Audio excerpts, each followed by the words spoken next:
अध्यक्ष महोदय तुम्ही माफी मागायला सांगितली अध्यक्ष महोदय, तरी पण हातवारे करणं आणि आमच्यावर उपकार करतात असे जे काय ते दाखवतायत अध्यक्ष महोदय। उद्या काय हे लोकांना कोणाच्या त्या औरंगजेबाला खुश करण्यासाठी, त्या टिप्याला खुश करण्यासाठी हे कार्यक्रम करतायत का? मग अध्यक्ष महोदय आपल्याला मी विनंती करतो अध्यक्ष महोदय, यांना पहिले निलंबन करा अध्यक्ष महोदय इथून, नाहीतर अध्यक्ष महोदय उद्या हे काही बोलत जातील आणि इथे काय छत्रपती शिवाजी महाराजांबद्दल बोललेत अध्यक्ष महोदय, हे कोण लहान सहान व्यक्तीबद्दल नाही बोललेत आणि तरी पण यांचे हातवारे बघा, फोनवर बोलतायत ते, आमच्यावर काय उपकार करतायत का? एवढं बोलायचं ना, जाऊन बोला ना त्या टिप्या आणि औरंगजेबाबद्दल, जाऊन आम्ही काय बोलणार? पण पहिले ना अध्यक्ष महोदय निलंबित करा, अध्यक्ष महोदय निलंबित करा। एक लक्षात घ्या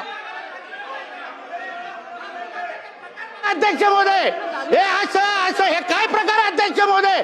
ही पद्धत आहे माफी मागायची छत्रपती शिवाजी महाराजांबद्दल, हे अपमान तुम्ही सहन करा अध्यक्ष महोदय। बसून घ्या अध्यक्ष महोदय बघा तुम्ही यांच्या हातवारे बघा।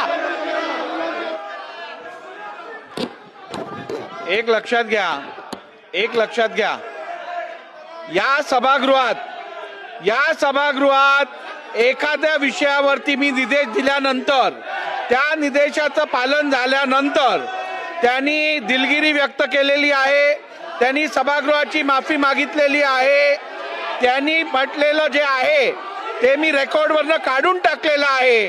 त्यामुळे आता आपण याच्यात पुढे जायला पाहिजे।